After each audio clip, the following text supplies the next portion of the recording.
Hello dear students, आज हम discuss करेंगे एटॉमिक एब्जॉर्प्शन स्पेक्ट्रोस्कोपी के लिए दूसरे टाइप का एक लाइट सोर्स जिसको हम कहते हैं इलेक्ट्रोड लेस डिस्चार्ज ट्यूब, या हम इसे लिखते हैं शॉर्टकट में EDL, electrode less discharge tube.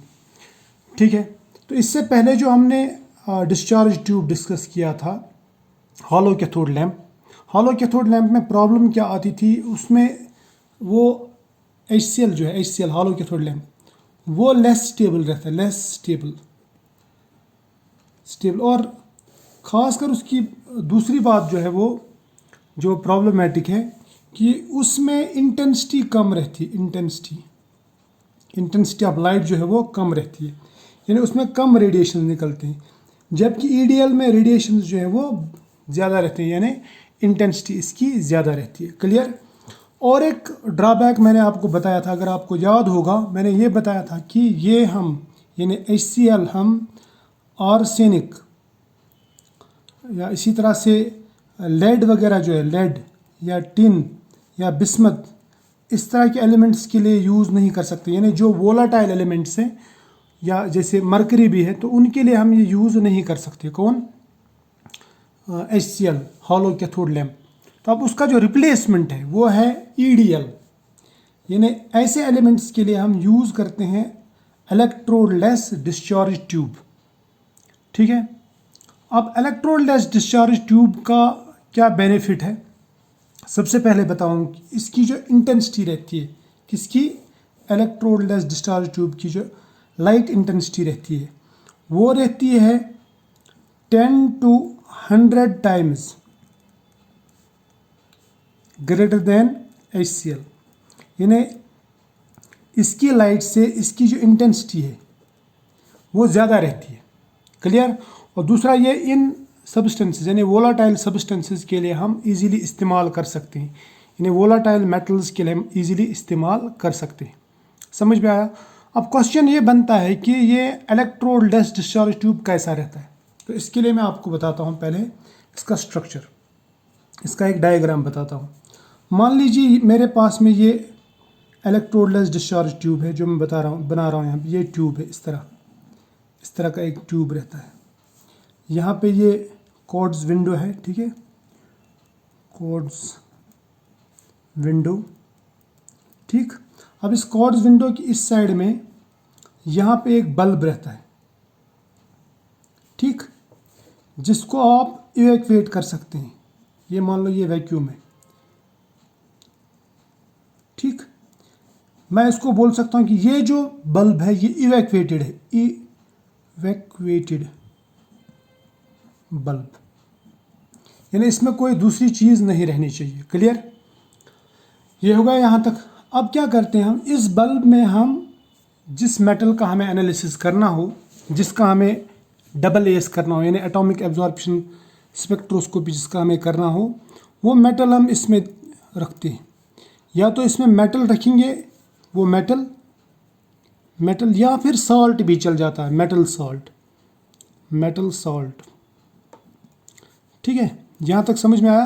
यानी इसमें या तो वो मेटल डायरेक्ट रखेंगे या फिर उस मेटल का सॉल्ट रखेंगे। इतना समझ में आया?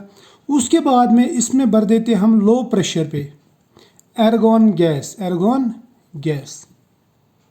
जिस तरह हम HCl में यानी हॉलो जो कैथोड लैंप है उसमें जैसे यहाँ पे एर्गॉन गैस भरी जाती थी, वैसे यहाँ पे भी। लेकिन इसमें और उसमें फ़र्क क्या है, हम क्या करते हैं, इसको हम एक सिरामिक ट्यूब में रख देते हैं। सिरामिक ट्यूब, ये जो ट्यूब है ना, ये आपको जो दिख रहा है, ये है सिरामिक ट्यूब। और इस ट्यूब के बाहर से हम ऐसे एक कॉइल लगा देते हैं जिसको कहते हैं RF कॉइल। ये जो ट्यूब है ना, ये मैं यहाँ पे बताता हूँ। ये मान लो ये है बल्ब, हमारा बल्ब जो ये है, ये बल्ब, राइट, ये बल्ब है। इस बल्ब के बाहर से एक सिरामिक ट्यूब है। इस सिरामिक ट्यूब के बाहर से हम एक कॉइल लगा देंगे, ये कॉइल है। अब ये आपको अच्छी तरह से दिख रहा होगा, ठीक है। इस कॉइल को बोलते हैं RF कॉइल। क्या बोलते हैं? RF coil, radio frequency coil. कौन सी कॉइल है ये? रेडियो फ्रीक्वेंसी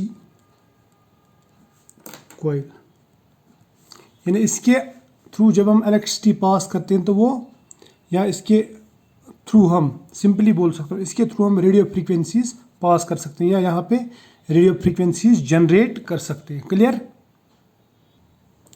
या मैं फिर इसको बोल सकता हूँ, फिर ये जो कॉइल है ये है रेडियो फ्रीक्वेंसी जनरेटर। ठीक है, और ये हम इलेक्ट्रिसिटी से जनरेट करते हैं, यानी हम इसको करंट देते हैं और यहाँ पे रेडियो फ्रीक्वेंसी जनरेट होती है। अब ये जो रेडियो फ्रीक्वेंसी यहाँ पे जनरेट होती है, ये आरएफ, ये क्या करती है, इस एर्गॉन गैस को, ये जो एर्गॉन गैस है इसके ऊपर जब आरएफ पड़ जाता है, यानी रेडियो फ्रीक्वेंसी, यानी रेडियो वेव्स जब इस पर पड़ती तो ये आयोनाइज होता है। क्या होता है? आयोनाइज। तो ये बन जाता है, यानी लॉस ऑफ इलेक्ट्रॉन हो जाता है, माइनस इलेक्ट्रॉन, ये बन जाता है एर्गॉन आयोन, जिस तरह इससे पहले होता था। ठीक है, उसके बाद में ये एआर आयोन, एआर आयोन ये टकराता है मेटल से या फिर मेटल सॉल्ट से और उसको ब्रेक करके एक्साइट कर देता है। ये इसको मैं बोलूँगा कि ये इसको एक्साइट कर देता है। क्या कर देता है? एक्साइट। जब ये इसके साथ टकराया तो मेटल जो है ये एक्साइट हो जाता है, इसको बताऊँगा मैं मेटल स्टार। अब मेटल के पास में एक्स्ट्रा एनर्जी आ गई है ना, ये एक्स्ट्रा एनर्जी जो मेटल के पास में है, क्लियर, ये वापस कर देता है और ये वापस मेटल बन जाता है। वापस किस फॉर्म में करता है? In the form of light. और हर एक लाइट अपनी एक पर्टिकुलर वेवलेंथ इमिट करता है, अपनी एक पर्टिकुलर लाइट जो है वो इमिट करता है, यानी हर एक मेटल डिफरेंट लाइट। जैसे सोडियम अलग लाइट इमिट करेगा, पोटेशियम अलग करेगा, या यहाँ पे जो यूज़ करते हैं हम, जैसे यहाँ पे क्या क्या यूज़ किया जाता है, यहाँ पे आर्सेनिक, ये मेटल का मतलब ये आर्सेनिक हो सकता है, ये मरकरी हो सकता है, ये एंटीमनी हो सकता है, ठीक है, या बिस्मथ हो सकता है, इवन कि फास्फोरस भी हो सकता है। तो ये मेटल है। अब इसमें से जो भी मेटल होगा जो एक्साइट होगा वो उसके कॉरस्पॉन्डिंग लाइट भी इमिट करेगा। जैसे आर्सेनिक के लिए जो रेडिएशन होगी उसकी वेवलेंथ अलग होगी, मरकरी के लिए अलग, एंटीमनी की अलग, बिस्मथ मेटल की जो इमिटेड लाइट होगी उसकी वेवलेंथ अलग होगी। और आर्सेनिक की लाइट हम आर्सेनिक एनालिसिस के लिए ही यूज़ कर सकते हैं, मरकरी की मरकरी के लिए और एंटीमनी की एंटीमनी के लिए ही यूज़ कर सकते हैं। ठीक है, तो यहाँ तक समझ में आया?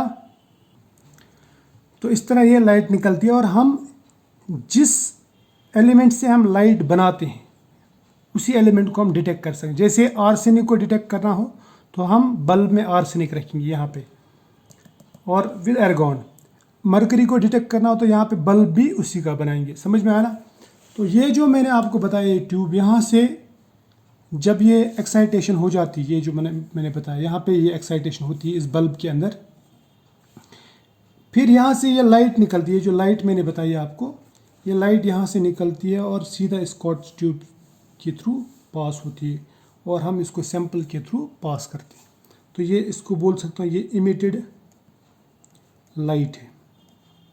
कौन सी इमिटेड लाइट? जो हमने सोर्स से निकाल दी। ठीक, ये समझ में आया? ये बहुत ही आसान है। अब इसका मैंने बताया आपको कि सबसे ज़्यादा बड़ा बेनिफिट क्या है इसका। एक तो इससे हाई इंटेंसिटी रेडिएशन निकाल सकते हैं आप, यानी इंटेंसिटी हाई रहती, इंटेंसिटी हाई रहती है। ठीक, और दूसरा ये जो ये इवैक्यूएटेड सिस्टम में रहता है, मतलब इसमें यहाँ पे ज़्यादा ये एक्सपोज नहीं होता एयर को, तो यहाँ पे इसकी स्टेबिलिटी और लाइफ जो बोलूँगा मैं, लाइफ इसकी ज़्यादा रहती है इस बल्ब की एज़ कम्पेयर टू HCl यानी हॉलो कैथोड लैम्प। समझ में आया? और ख़ास बात इसकी क्या है, ये आपको जो प्रेसिजन देता, रिज़ल्ट जो देता है वो देता है प्रिसाइज रिज़ल्ट्स। और आप कितना भी कम सैंपल हो, यानी डिटेक्शन लिमिट जो इसका रहता है, डिटेक्शन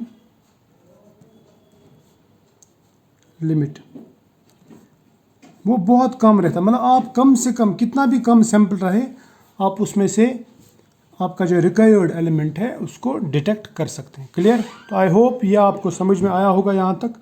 नेक्स्ट लेक्चर में मिलेंगे नेक्स्ट टॉपिक के साथ में, तब तक के लिए बाय।